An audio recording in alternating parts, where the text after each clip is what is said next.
Hello and welcome back. So today we're going to be looking at chapter 7 from Writing in College, our course textbook. This is called Intros and Outros, and it really looks at this vexing question that troubles a lot of people when they sit down to write, especially academic essays, right? How to begin and how to end. And I really like this chapter because I think that they both lay out some of the common problems that writers encounter, and they offer some solutions. So this is going to be a short video today. We'll go through and kind of do a breakdown of the chapter and see if we can absorb some of the advice that the authors give us. Okay, so in the chapter, Katha Leonard is quoted as saying, "The intro, I feel, is the most important part of an essay." And I think a lot of people, if they heard that statement, they would just instinctively agree with it. But I wanted to just take a moment and ask why, right? Why are the stakes so high in an introduction? And there's a few different issues. This list could be longer, but the first ones that came to my mind were that we're trying to earn the reader's attention. Um, Now, a lot of the writing that you will have done in school does not really pose this problem to the same extent as the writing that you will do later on in your kind of writing life. Because in an academic situation, you have a teacher who's built into the situation, right? So they're there to read your work. And more than that, they've actually assigned the work. So it's easy for students to sort of forget that you want to be um, giving your reader a reason to desire reading the rest of your essay, right? And I think that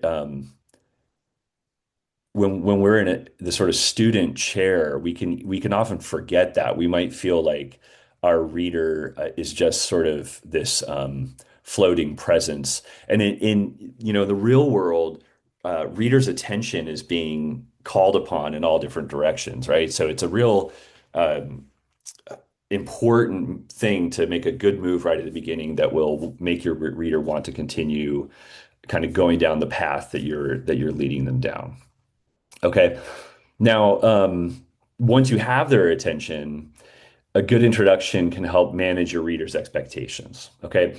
And this can take a variety of forms. So, um, one type of introduction will give a sort of mini outline of the entire essay, setting out a roadmap of the topics they're going to cover in the body paragraphs. That can be very effective. But other ways to manage readers' expectations would be to sort of tell them where you're coming from.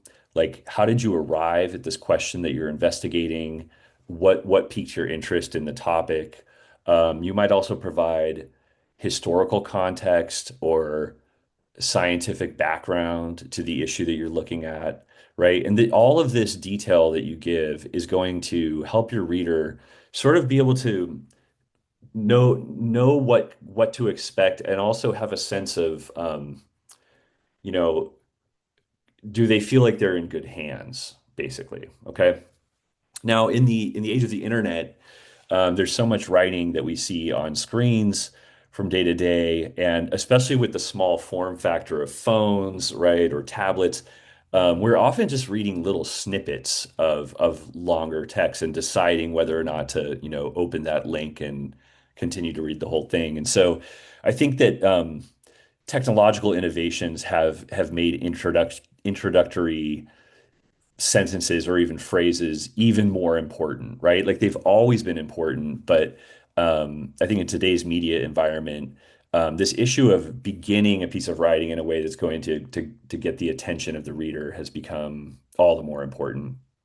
Um, and then this last bullet point, setting up later sections for success, I sort of think of this as like the selfish reason to have a solid introduction. If you can get some clarity in the first paragraph or two about what you're going to be doing in the rest of the essay, then you can refer back to that as you get into the messy middle.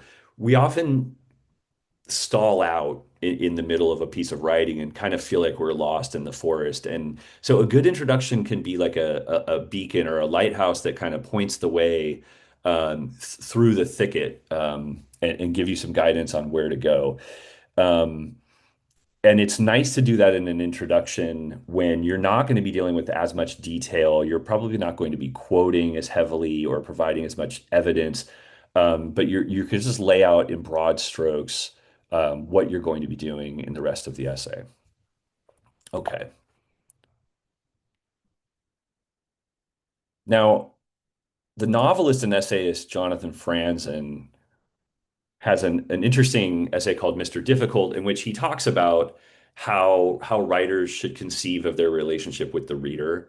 And I thought this was an interesting quote that's kind of a nice thing to have in the back of your mind as you approach your writing. So he says, every writer is first a member of a community of readers. And the deepest purpose of reading and writing fiction is to sustain a sense of connectedness, to resist existential loneliness. And so a novel deserves a reader's attention only as long as the author sustains the reader's trust. This is the contract model. The discourse here is one of pleasure and connection. Okay, now he's talking about writing fiction, but I think that we can sort of draw some of the lessons and apply them to analytical writing in the kind of nonfiction vein that we're working in our course. Um, so he's reminding us that we should keep in mind that we ourselves are readers, right? And so when you're reading a piece of work, you're looking for things that make you curious, interested, kind of leaning forward in your chair, wanting to continue reading. And I think that in academic writing, it's very easy to forget that, right? So kind of keep like the reader hat on while you're writing, and that can help you sort of anticipate how your real reader will react to your writing. Okay. Um, and then he sort of reiterates this point that writers are always having to earn the attention of their readers. And if you can do that, you will sustain the reader's trust. Okay. Now, this is easier said than done, but we're going to talk a little bit about some strategies for doing this. Okay. Now, the chapter does quite a lot of work on trying to sort of undo some of the lessons that most of us learn in high school, specifically about the five paragraph essay. Okay. And the five paragraph essay is a kind of a necessary stage of learning that you need to go to become proficient at the let's say more mature versions of analytical writing. So it's not that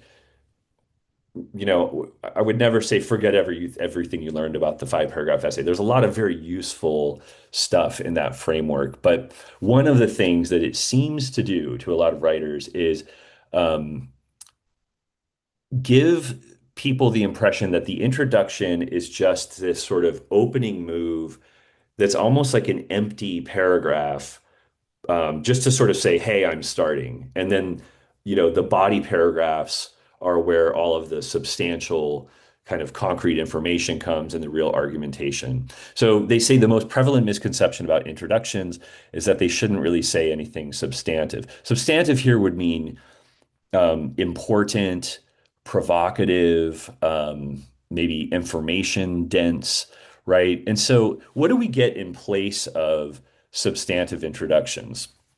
Well, they actually talk about this. So I've got my little bicycle with training wheels on here, and I'm kind of thinking of um, the five paragraph essay is almost like a form of training wheels for the real writing that you would do, which would be more like riding a two-wheel bicycle where you have to balance yourself. There's a little more uncertainty, but perhaps it's also there's more of a sense of freedom, and it might be a little more fun and independent.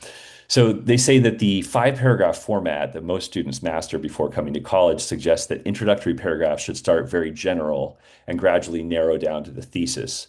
And, I've probably done this myself, teachers teaching the introductory paragraph by drawing an upside down triangle, right? Saying, okay, you start with a general statement, dogs are better than cats, and then you sort of winnow that down to a more specific thesis statement, like dogs are better than cats because they are friendlier to their human masters, right? And so that's that kind of broad to narrow structure that we see a lot in student writing. And they're suggesting that maybe we should try to mix this up a little bit. Okay, let me get this guy out of the way. So they give us sort of another version of this idea in this section here. They say if vague introductory paragraphs are bad, why were you taught them? In essence, you were taught the form so that you could later use it to deepen your thinking. However, you've probably been taught to proceed from general to specific in your intro and encouraged to think of general as vague. At the college level, think of general as context. Begin by explaining the conceptual, historical, or factual context that the reader needs in order to grasp the significance of the argument to come. It's not so much a structure of general to specific, instead, it's context to argument. Okay, so now I like this, especially the ending here, because I think if you think about your opening paragraph as being composed of context and argument, that to me is a much better way to approach an introduction. And again, context might be historical information, um, factual information. It could be it could be something, let's say you're writing about a specific historical figure, you might give some biographical detail about that person in context that's important, right? Rather than sort of vague, very lofty statements. Okay. Now let's think about when you give a very vague introduction, and in the chapter, I like they quote a lot of examples of this, like essays that begin since the dawn of time, or humankind has always had a need for shelter or whatever. These are just very like they feel like sort of timeless statements that are not really rooted to anything specific. And what our authors say is that charitable and well-rested instructors just skim over that text and start reading closely when they arrive at something substantive. So, I think this is true. Like you can ask any of your professors. We've all read a lot of essays that begin this way, and so generally what happens is we sort of speed up our reading until we get to something that feels more specific, substantial, concrete. Um, and those are probably sentences that don't really need to be there. Okay. Um, and then we should also remind ourselves if even your professors or your teachers are maybe skimming a little bit as they're reading, what would that imply about a less charitable reader, right? So if you were a newspaper columnist, your reader will just put down the column. They're probably not going to even skim. Okay. So this raises the question, well, how should we begin? And they recommend that you start by explaining what the reader needs to know to comprehend your thesis and its importance. Okay, so rather than sort of timeless truths or grandiose statements, think about, okay, I have my argument that I'm going to get to perhaps in the middle or toward the end of my opening paragraph. What do I need to tell my readers so that they will be able to absorb my argument? That's the question you want to be asking. Okay.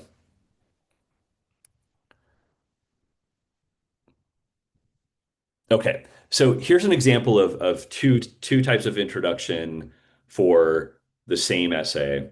The first one is quite common in student writing. So it reads, throughout time, human societies have had religion. In graduate school, I was a teaching assistant in an introduction to humanities course where we would read, things like the Odyssey and Dante's Inferno, these big works from the classical canon, and it was really kind of amusing. Like if you had a stack of 30 essays, you might have 15 of them might begin this way. Okay, and that also should tell you that this is not a great opening because you want to be unique and you want to kind of spark interest in your reader. Okay. So in the second bullet point here, they have a sort of proposed uh, revision of this opening. Let's see what that says. Religion is an endeavor to cultivate freedom from bodily constraints to reach a higher state of being beyond the physical constraints of reality. Okay, now let's notice a few things. First of all, if I read that sentence quickly, I don't know that I would just immediately understand it. I feel like I need to read it a little bit more slowly. I might want to reread it. Let's try to break down what this is saying. Religion is an endeavor that would be like an attempt to cultivate freedom from bodily constraints. Okay, what are bodily constraints? Well, mortality, right? We all die. We're all subject to things like hunger, cold, being out of breath, right? We're sort of limited beings, and is suggesting that religion is something that we use to try to reach a higher state of being beyond those constraints. Okay, so they're describing something like transcendence. And now notice this is kind of a dense idea that needs to be unpacked a little bit. However, it's clearly written, and upon rereading it, it's got a lot of clarity. It's just that it's a little more tightly woven. Now, the other thing, though, is that I can easily imagine a reader disagreeing with this statement, right? Someone might say that's not what religion is at all. Religion is just a set of practices that regulate our lives through things like religious holidays, dietary practices, etc., right? So someone could have a different point of view on this. Whereas the first intro, throughout time, human societies have had religion. Um, that seems sort of so easily acceptable that it's just not very interesting.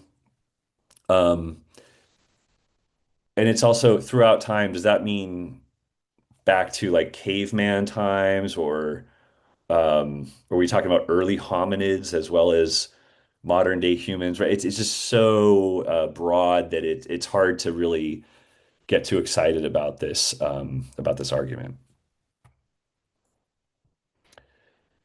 Okay, so they go on to say training in the five paragraph theme format, theme here means essay, seems to have convinced some student writers that beginning with substantive material will be too abrupt for the reader.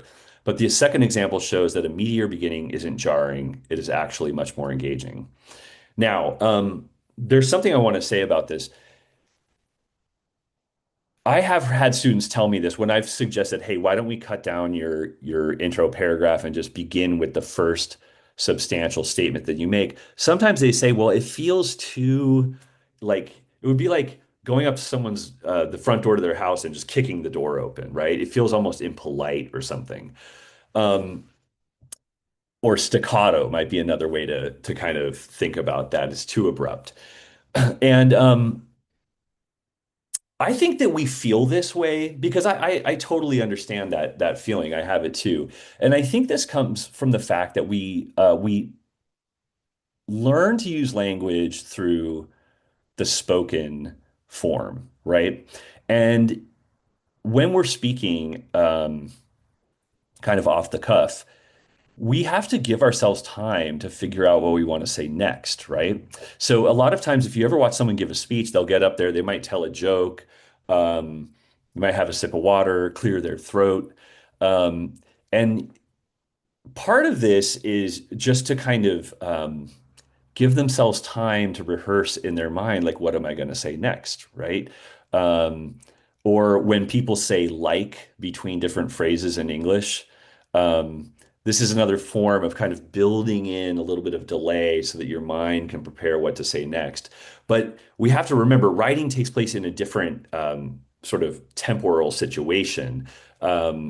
What's so great about writing is that we can do all of that throat clearing stuff on our own and then condense down a kind of sharpened version of that so that it's more efficient for the reader to read. Okay. So I think when you're writing a rough draft, it's fine to do that, you know, if it kind of feels like an easier way into just getting going writing. But it's a really good idea to go through and edit out um, phrases and sentences that don't need to be there.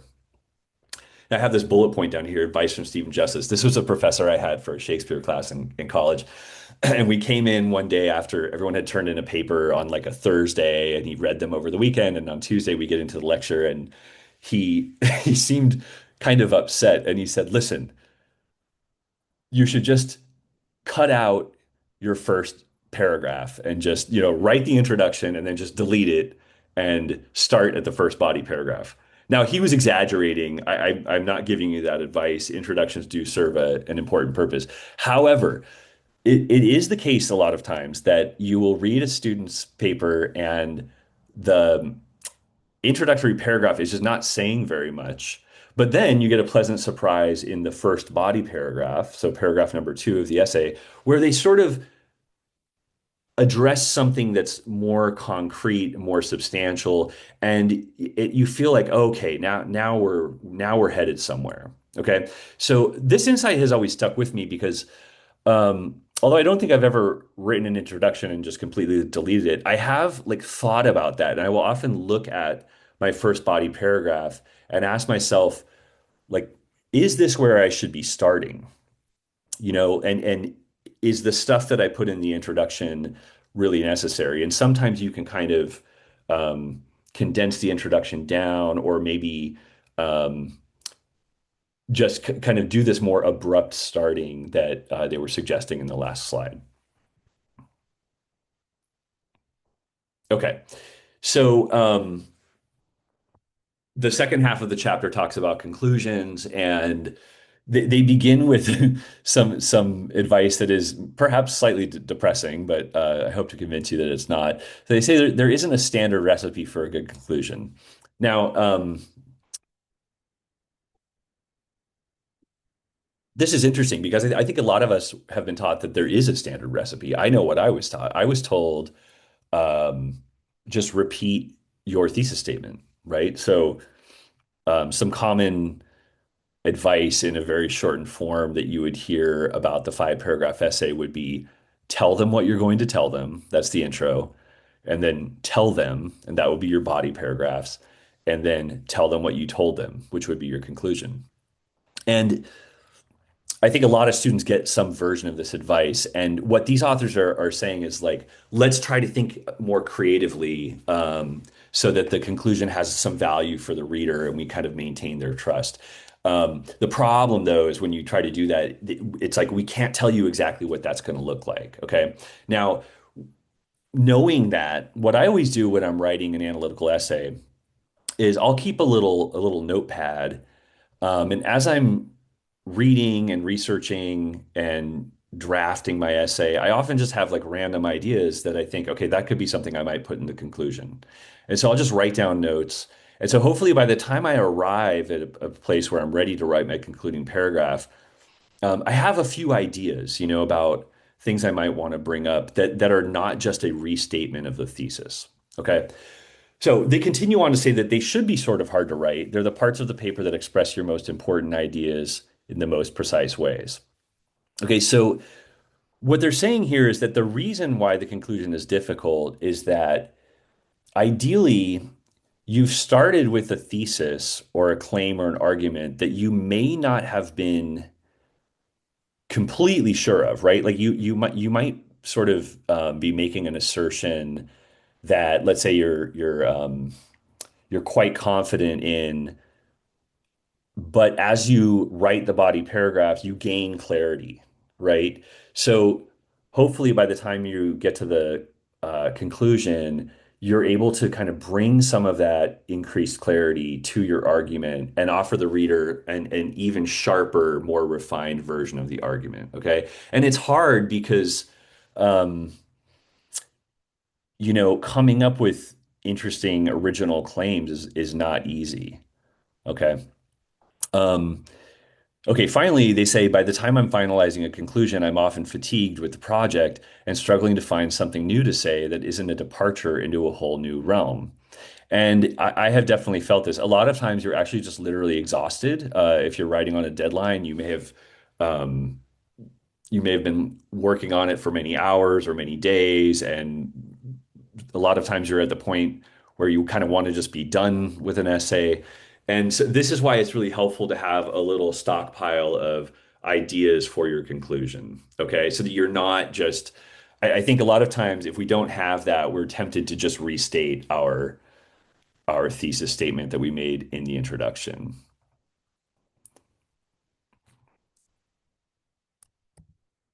Okay. So, what do strong conclusions look like? They write that strong conclusions do two things. They bring the argument to a satisfying close, and they explain some of the most important implications. Now, implications are like the consequences of an argument or what we might expect given the new information that we've just read, what is implied by the argument that maybe wasn't fully explored in the essay. Um,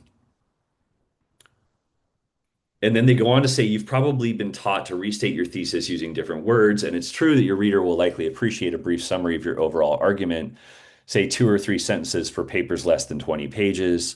It's perfectly fine to use what they call meta discourse in this summary. Meta discourse is text like I have argued or this analysis reveals that. And I hear from a lot of students that they were taught not to ever use the I pronoun, and um, I think teachers do that for valid reasons at with younger students or people kind of less developed in their writing process. But meta discourse is just it's a writing move in which you tell the reader what you have been doing in the writing up until this point, right? So this can be a very effective tool to say, you know, um, I have shown that the French Revolution was not a squabble among elites, but was actually a populist rebellion, da da da, right? Like you can, this is a very nice way to kind of introduce a summary of the argument that has come before. Okay. Okay. So the other thing they recommend is to ask yourself, so what? The second task of a conclusion, situating the argument within broader implications, is a lot trickier. A lot of instructors describe it as the so what challenge. Now, they mention that they don't love that phrase so what because it almost puts the writer on the defensive. So what we really mean is not so what in a dismissive way, but like, okay, so if I accept your argument, what does that mean? What inferences can I make based on this new knowledge? Okay. Um, Another way to put this would be what is or should be different now that your thesis is proven. In that sense, your reader is asking you to take your analysis one step further. That's why a good conclusion is challenging to write. You're not just coasting over the finish line. Okay. So I hope you I highly recommend that you read chapter 7 because they give, fuller examples. You can read they have like, a not so good version of an introduction and then a much improved one, and they do the same thing with a few conclusions. And I think it's very instructive to read those. And then I will say from my own experience, I think that I've really benefited from just really deciding to focus on my intros and conclusions because I think that when you're learning to write, there's a lot of technical trickiness involved in the body paragraphs, specifically around issues like how to introduce a quote, how to cite it, how do you set up evidence so that it's working nicely with your evidence. And this, I think, our attention tends to get sucked into the body paragraphs because there's so much going on there, right? And then we tend to kind of just bookend those body paragraphs with kind of generic introductions and conclusions. And so, like, I think um, for me, what's been most effective is just writing a draft of an essay and then taking a step back and saying, okay, let me like really think about the introduction and ask myself how I can improve it, and then doing the same thing with the conclusion. And that generally tends to pay dividends. Okay. So I'm also going to post a YouTube video that has a nice little 5-minute talk about writing effective conclusions. So I would encourage you to watch that. And Please let me know if you have any questions or if you would like me to perhaps review your introduction or your conclusion for the upcoming argumentative essay. I'd be happy to do that. And other than that, we will be back next week. And I encourage you to come to office hours. And that is all I have for you today. Bye bye.